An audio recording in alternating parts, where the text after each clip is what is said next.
Good afternoon, everyone, and welcome to our event Seeing Opportunity in Devastation Stories to Inspire with our guru mentor, Ed Hatton.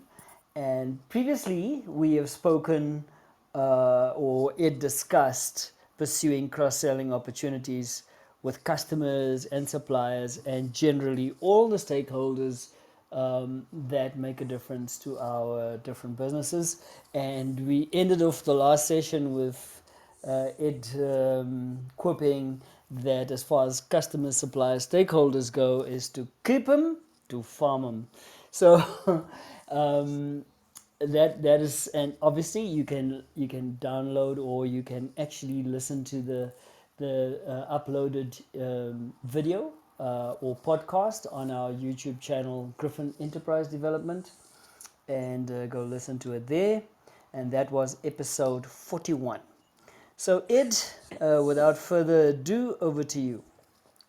Thanks, Jacques. Well, title of this podcast is Seeing Opportunities in Devastation.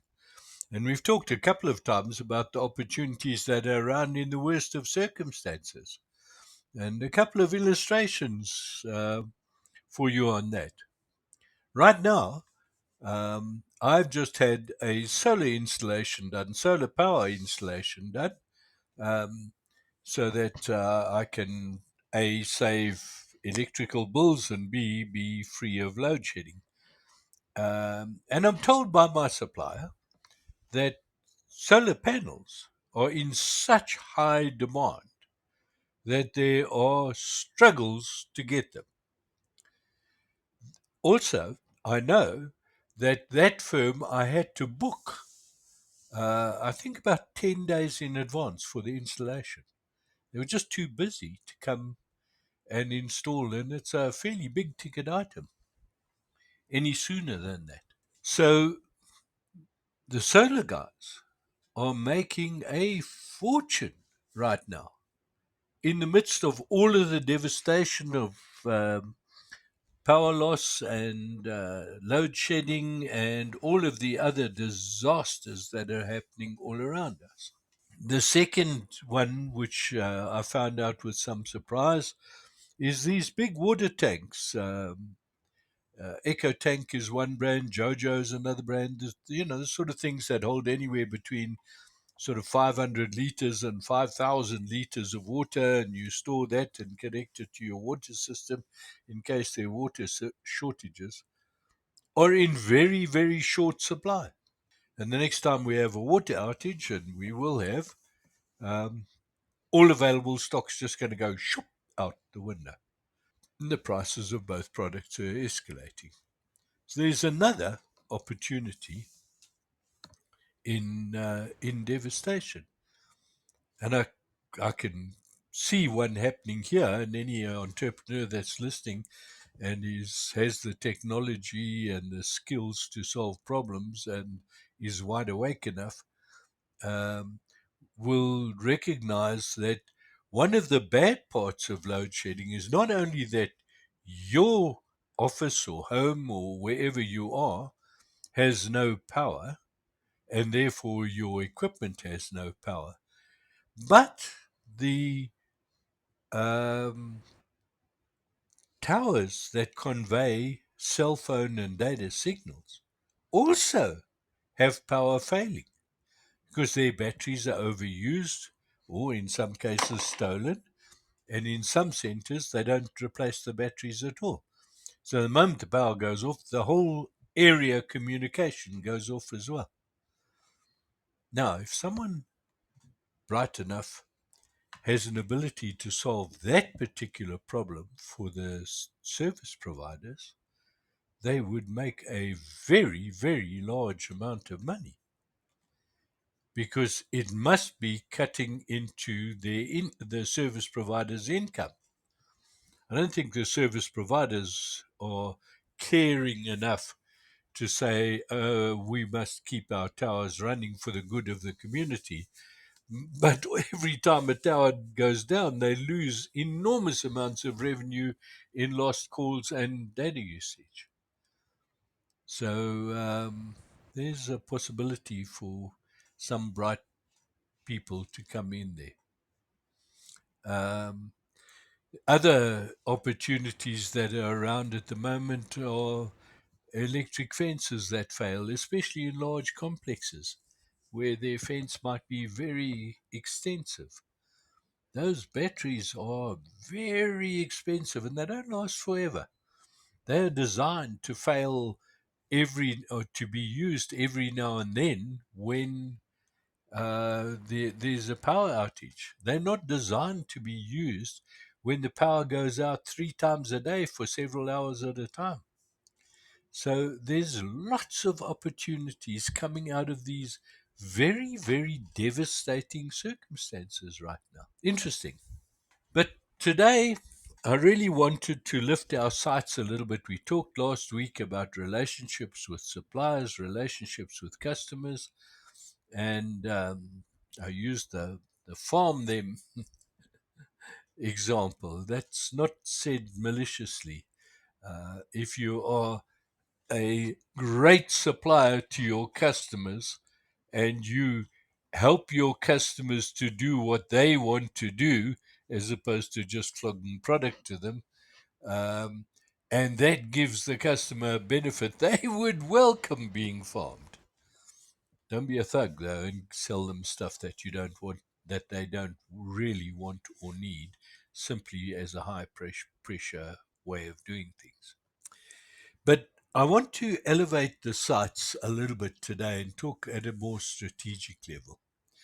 And over the last couple of months, I've been concluding a very large project for a large NGO of strategy development. It's a 5 year plan on strategy, and um, my uh, my part in it was to facilitate discussions and then crystallize the outcome of those discussions into an actual plan. And it's been a very exciting exercise, very interesting exercise.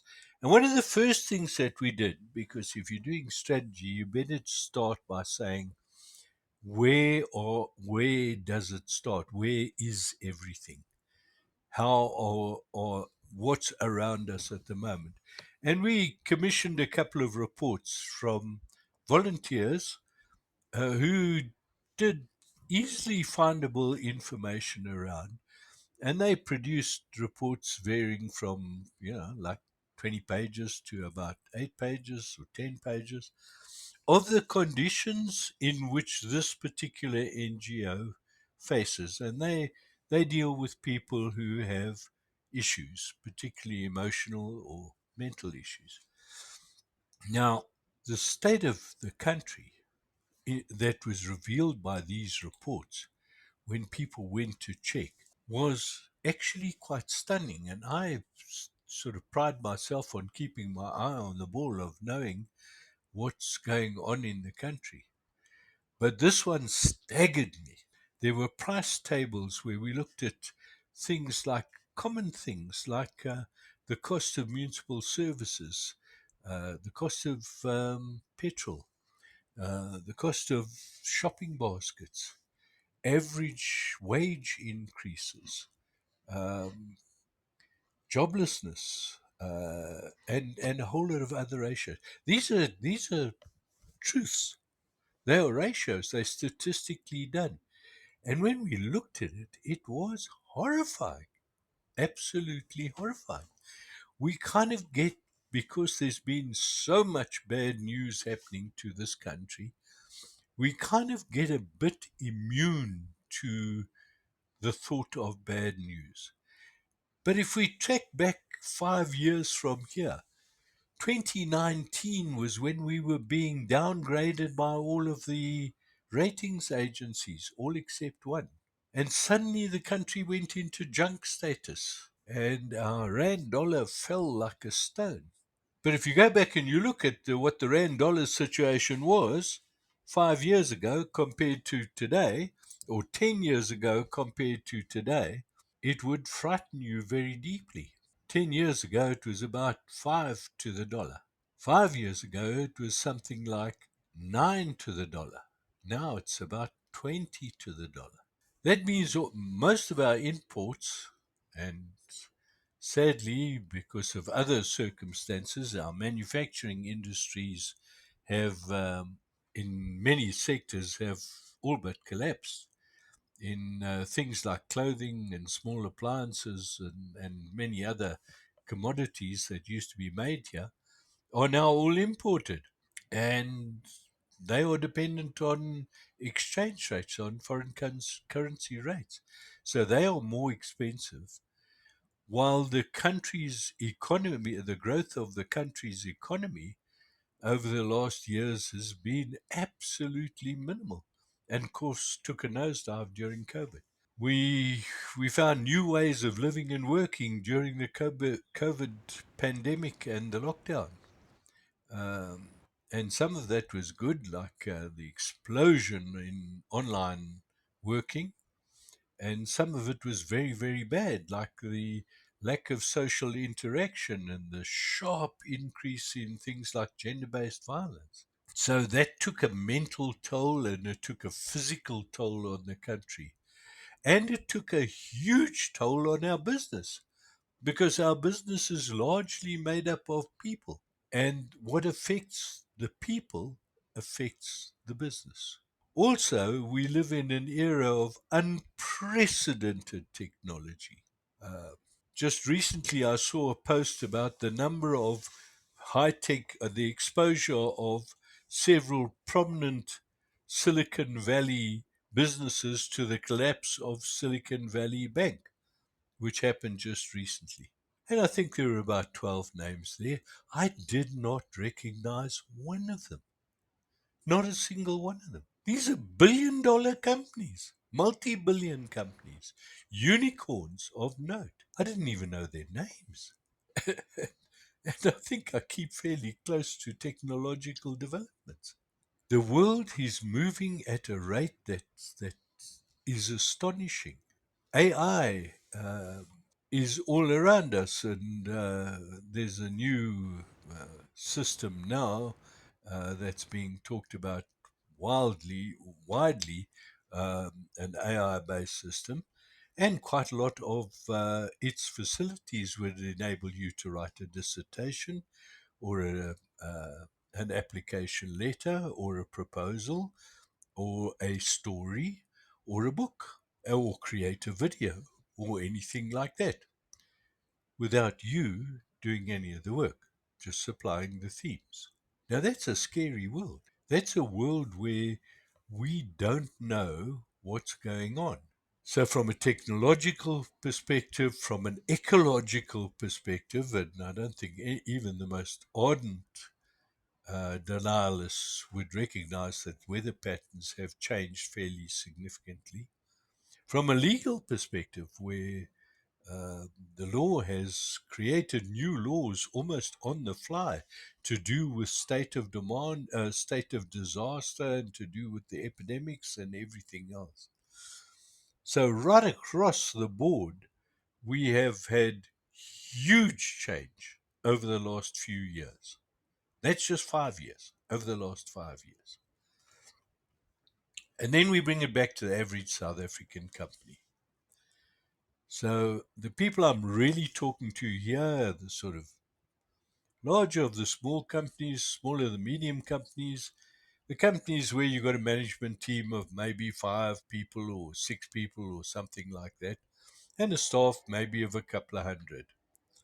Um, and in those companies, if you go and look hard, and the same is true of NGOs, as it was in the NGO where I facilitated this strategic planning session. If you go and you look hard in many of those companies, perhaps most of those companies, nothing's really changed over 5 years. They still sell to the same sort of products, to the same sort of customers, at the same sort of prices, with the same sort of service levels, and they buy from the same sort of suppliers, and they use the same sort of service providers that they've always used to run their business. Now, how can we have absolute stability, nothing's changed, in a world where there's such radical change that we don't even understand how much it has changed, and be safe? And for me, the answer is we can't. If we have that kind of level of sameness in a world that has gone completely different to what it was, we are in a vulnerable position. Because we don't even know if there's some AI tool that'll just take over our organization entirely. We don't know if there's some policy decision which might simply wipe us out or treble our size. It is too difficult to keep abreast of all of the change. And so, my suggestion to those companies where nothing has changed, is seriously to have a think about strategy now. Helps if you use an outside facilitator, because that gives you new eyes to the problem. And a lot of uh, things that small businesses and medium businesses and even large businesses see are the things that they want to see, the things that are right in front of them. And those may be not what you want to see. There's those beautiful little lines that come from the rock opera, The Phantom of the Opera, um, where he sings, "Close your eyes, for your eyes will only see the truth. And the truth isn't what you want to see. Um, close your eyes." Um, I can't remember the balance of the word, but you you will then, um, if you close your eyes, you can imagine the world as it ought to be, as you think it ought to be. And that happens. We all have this kind of blindness. So it may be useful to hold to have an outside facilitator to an event like that. Now, this is not a punt for my services, but if anyone wanted to use me as a facilitator or Jacques as a facilitator, we're both pretty good at that sort of task. But use a facilitator and then go and ask the hard questions. What's changed in our markets? Who are our customers? Why are they there? Why are they still buying from us? What's changed in their markets that they are selling to? What technological or political or economic or socio-economic or technological or environmental or legalistic things have changed for them? And they'll be in a whole lot of different industries. So this can be quite an exercise. And this is what this NGO did.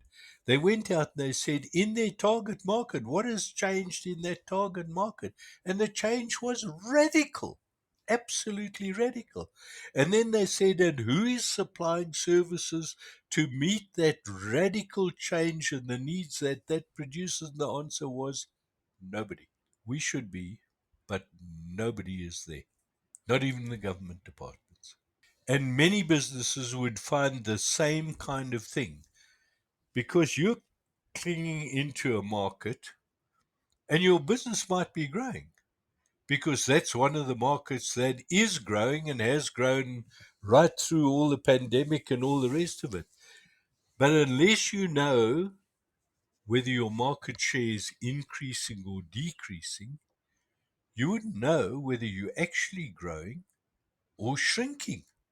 Because while your turnover might be going up, if your market share is diminishing, it's finally going to get to a point where your turnover is not going to go up anymore, or it's going to go up by such a minuscule amount that you won't be able to pay your way. We're looking at inflation rates of 7%. We last saw that 20 years ago, 25 years ago. And the effects of that inflation rate can be devastating. So have a think about all of those things that go around the edge of what might be happening in your environment. What about your people? How have they changed? What's affected their lives? It's highly probable that many of your workers will now be supporting a lot more than they were people than they were 3, 4, 5 years ago. And they will want to break out of where they are a lot better. And they may be facing much higher crime rates. Now, there's all kind of questions of productivity associated with that, unless you address some of those questions. What about your suppliers? What's happened in their world? What's happened? What changed in their world? And then ask yourself the central question: why are we the island of stability in the sea churning all around us? And the answer to that question is maybe just because we're not seeing what is happening around us and we think we are stable, but we might be being pushed in all sorts of directions without noticing it. Now, a genuine strategic planning session would start with this sort of analysis of what's happening in the world around you. And it's very difficult to do from an internal perspective because you will see the world from through the lenses that you see it. And so you might think of commissioning some external uh, research. And there are many people who will do that now. There's so much information available online now that even a remote PA, and there's hundreds of thousands of those, or a remote researcher, and there are many, many of those, or a remote admin clerk, could produce credible information for what's happening in your world around you. What are the changes in your industry? Where is it going? Is it growing? Is it dying? Is it continuing to be stable? Is it very unstable indeed? Is it under threat? Are there threats of substitutes? Have a look around at your industry and then have a look around at your customers. What's happening in their lives? Are they failing? Are they succeeding? Is there a high dropout rate among the businesses you sell to? Is there a growth in that industry? Are there many new businesses being registered? These are facts that you can get off the industry, off the internet. All of that information is there. So commission someone to take a hard look around at some things. You'll need to give them some briefing to do that. And then take a hard look at those reports. Um, it probably will not be a pleasant experience. It will probably shake you rigid to look at what is actually happening on the ground statistically. There are so many rumors going around and there's so many beliefs going around that are repeated so often they have become truisms and they in fact have no foundation in fact. And if you look at the statistics, then you will find the truth. So you start with that as an exercise and then start by saying, where is the change liable to happen in the future? And there's a lovely tool called the foresight process. And I don't have really time to go into it now.